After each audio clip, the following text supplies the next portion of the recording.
ನಾವು ಪದ್ಮಗಂಧಿ ಸಿನಿಮಾ ನೋಡಿದ ಮೇಲೆ ನನಗೆ ತಿಳುವಳಿಕೆ ಎಷ್ಟಿತ್ತು ಅಂದರೆ, ಒಂದು ಪದ್ಮ ಅಂತಂದರೆ ಒಬ್ಬರ ಹೆಸರು ಮತ್ತು ಒಂದು ಪುಷ್ಪದ ಹೆಸರು, ಒಂದು ಹೂವಿನ ಹೆಸರು, ಅಥವಾ ಪುರಾಣದಲ್ಲಿ ತೊಗೊಂಡ್ರೆ ವಿಷ್ಣುವಿನ ಹೆಂಡತಿ, ಈ ಥರ ಅಂದ್ಕೊಂಡಿದ್ದೆ ಹೊರತು ಬಿಯಾಂಡ್ ದಟ್ ನಮಗೇನೂ ಗೊತ್ತಿರಲಿಲ್ಲ.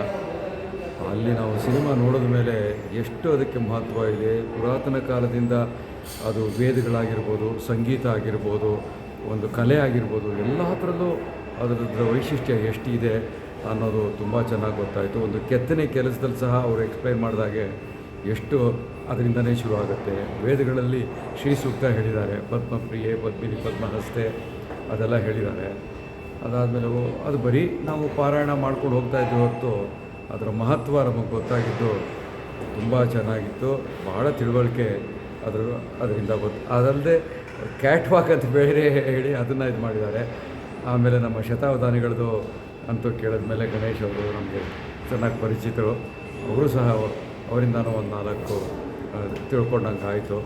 ಭಾಳ ಚೆನ್ನಾಗಿ ತೆಗೆದಿರಿ. ಎಲ್ಲದಕ್ಕಿಂತ ಹೆಚ್ಚಾಗಿ ಸಿನಿಮಾ ಏನೋ ಚೆನ್ನಾಗಿತ್ತು, ನಾವೇನೋ ಒಂದು 2.5 hours ನೋಡ್ಕೊಂಡು ಬಂದ್ವಿ. ಆದರೆ ಅದರ ಹಿನ್ನೆಲೆ, ಅದ್ರ ಹಿಂದೆ ಎಷ್ಟು ಕಸರತ್ತಿದೆ ಆ ಟೀಮ್ಗೆ ನಿಜವಾಗ್ಲೂ ನಾನು ಚಿರಋಣಿ. ಮತ್ತು ತುಂಬ ಚೆನ್ನಾಗಿ ಇದೇ ರೀತಿ ಯೋಚನೆಗಳಲ್ಲಿ ಇನ್ನು ಮುಂದೆ ಇದೇ ಥರ ಸಿನಿಮಾಗಳು ಬರಲಿ ಅಂತ ಆಶಿಸ್ತೀನಿ.